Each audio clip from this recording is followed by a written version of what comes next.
Hello, Jim Stroud here. You know, this is Women's History Month, and we here at Proactive Talent could not let the month go by without first asking a couple of questions.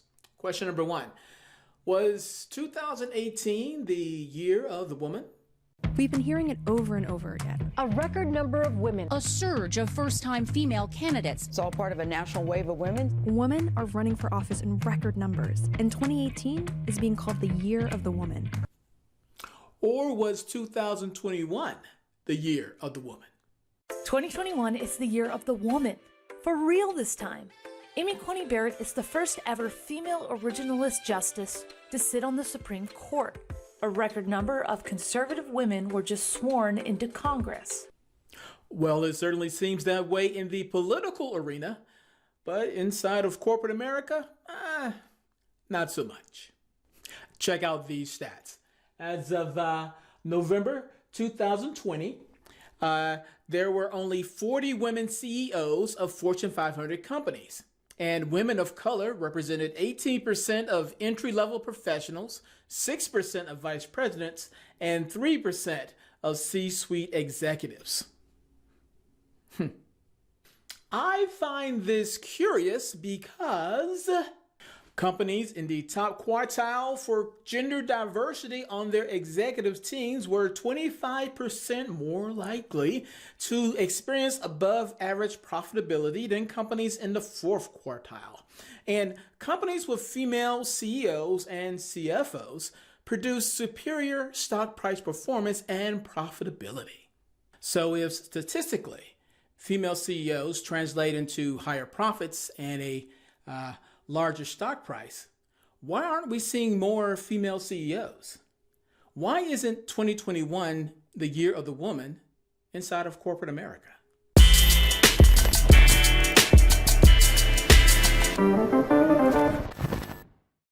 Now, I was a bit perplexed as to why there are so few female CEOs. So I reached out to one of my coworkers, Vanessa Martin, because I know she's done some extensive research on the topic. So Vanessa, if you would, please share with us some of your findings. Sure thing, Jim. I have my top 3 reasons right here on why there aren't more female CEOs. Reason number 1, small candidate pool. Data from Kellogg Insight predicts that at least 50% of the women graduating from top MBA programs in 2017 will exit the full-time U.S. workforce within 10 years of graduating, either because they choose to step out or are forced out.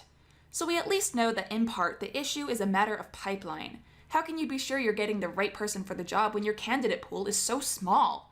In order to hire a great female CEO, you need a great pool of female CEO candidates to choose from. And in order to get that large pool, the corporate pipeline needs better nurturing from the very bottom. And that brings us to reason number 2, caregiving.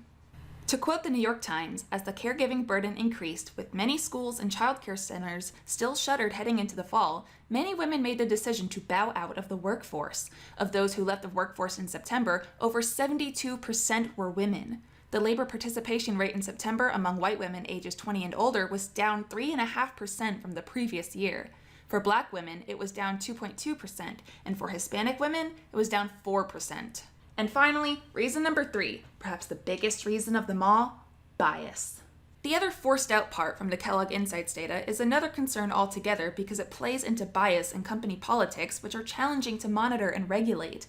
For an example of bias, a Lean-In McKinsey & Company survey points out that assertive women are often penalized. Women who negotiate are disproportionately penalized for that negotiation, being 30% more likely than men who negotiate to receive feedback that they are intimidating, too aggressive, or bossy, and 67% more likely than women who don't negotiate to receive the same negative feedback. And still, despite lobbying for promotions at similar rates, women on average are less likely to be promoted than men. There is also subtle bias, as was discussed in the Harvard Business Review, where they write that there is little or no legal recourse for subtle discrimination. In 2015, after a 5-week trial, Ellen Pao lost her case against her former employer, Kleiner Perkins Caulfield and Byers. Her testimony cited several instances of subtle gender bias at the firm, including being designated as the note-taker during meetings, being disadvantaged as a result of her pregnancy, and feeling pressured to balance assertiveness with warmth because of her gender. However, the jury of 6 men and 6 women concluded that none of her claims had legal merit. And this is consistent with analyses of discrimination cases in federal court dockets. Only overt and intentional forms of bias, not subtle and unintentional ones, were associated with decisions favoring plaintiffs. And now back to you, Jen. Thank you, Vanessa.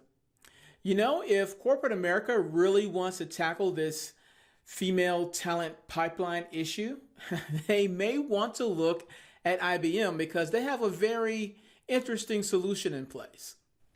IBM empowers its female workforce through Women at IBM, a network dedicated to attracting, retaining, and developing female talent across the world as a business imperative. 92%, yes, 92% of women at IBM are in a formal mentoring program.